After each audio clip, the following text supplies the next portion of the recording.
If your business falls apart the second that you step away, you don't need more tools or a more complicated system. You need structural capacity, and you can start building it in the next 20 minutes. I'm Moira Fuller, and I help established creative business owners build the operational structure that will make your business simpler to run so that it can grow without you burning out. In this video, I'm going to give you 3 things that you can do right now to stop being the bottleneck without a massive systems overhaul.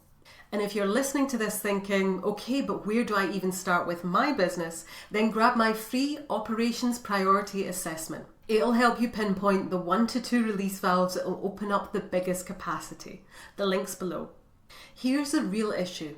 Structural capacity is often less about logistics and more about decisions and identity. Because if you're expecting complexity, complexity will always appear, even if you've got the prettiest Asana task list. So here's 3 things you can do today. First, make one capacity decision. Often with my clients, the bottleneck isn't time per se, it's unmade decisions and complexity. So your first move is to make one decision that will reduce complexity. For example, decide what you're not doing anymore. It could look like stop replying to messages across 4 different channels and select just one support channel.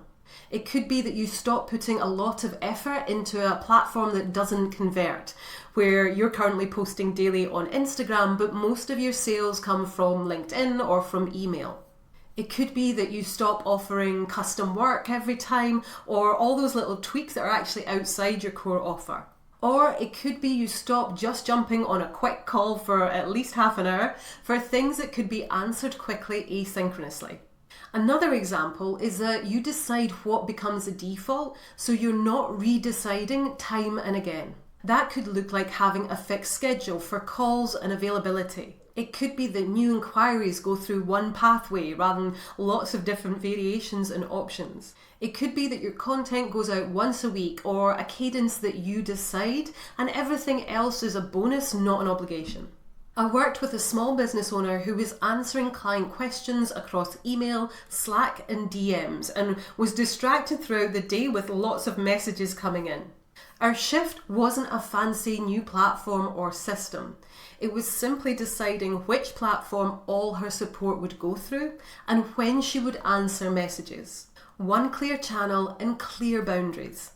That removed constant interruptions, allowed her to focus on deeper work and gave her hours of focused time back every week, while still supporting her clients beautifully. Capacity often comes from what you remove and simplify, not what you systemize. Alright, second thing, if you have team or support, create decision filters. If lots of micro questions keep coming back to you, you don't necessarily need better team, you probably need better decision filters. Your team aren't asking you because they're incapable, it's because your business structure currently says, when in doubt, ask you. So you become the bottleneck that stops them from moving forward with their work. Here's 3 filters you can implement immediately.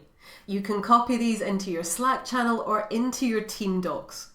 Number 1, where do you have autonomy to decide without me? In other words, what decisions are theirs now? Number 2, for new projects, what's the next check-in point with me? So instead of you being asked questions all week, they collate them for one catch-up meeting or time. And number 3, what's the default if I'm not there? If you just disappeared for a week, what would they do? This is how you give your team confidence to make decisions and you build your own confidence that they can. That matters because if your identity is still, I'm the one who holds it all together, then even a great team will keep bringing questions back to you. The identity shift is I set direction. I give clear decision filters and the business can move forward without me touching everything. Let's wrap up with number 3, build one release valve. I've talked with a lot of clients about their release valves, the pressure points where if they solved for those things, it would open up a chunk more capacity in their business. Now these vary from business to business, but there are 3 ones that show up time and again. I suggest you pick one, the most impactful one for you, and look to get it in place this week. Option A, set communication expectations. for your team and for your clients. For example, you have one communication channel with clients or team and you review those once in the morning and once in the afternoon. Instead of being interrupted 15 times a day across different platforms, you can get your head down with your most important work, the strategic work that only you can do. And then your energy and your focus switches to supporting your team and your clients at those other times. Option B, a weekly decision meeting. For non-urgent decisions, you have a weekly decision meeting with your team or your virtual assistant. It could be 30 minutes once a week. Instead of lots of bitty, can you just check messages throughout the week, they bring it to that meeting. Any decisions needed, any blocks, anything that sits outside your current decision filters that they can run with. And this can also be really powerful if you're a solopreneur and don't have a team. What are the bitty decisions that you really need to make but that you keep putting off? Grab a note of them, set aside a time and decide. Option C is a role handoff, even a tiny one. If you have a repeating task where you find yourself thinking, I'll just do it, it's quicker, then that is prime for this one. For example, publishing content, onboarding new clients, sending invoices.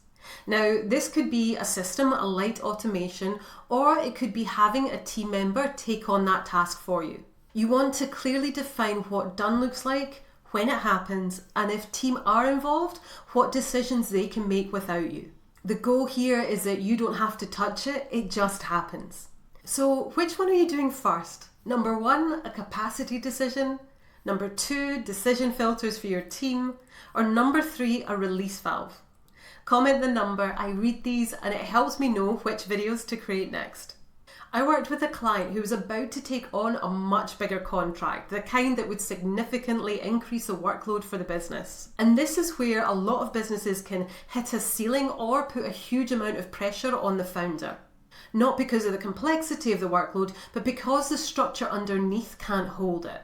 So we simplified the process, made the key decisions, and then used Airtable and its automations to carry the operational load. That's structural capacity. The business can take on a lot more without hiring and without it all having to run through you.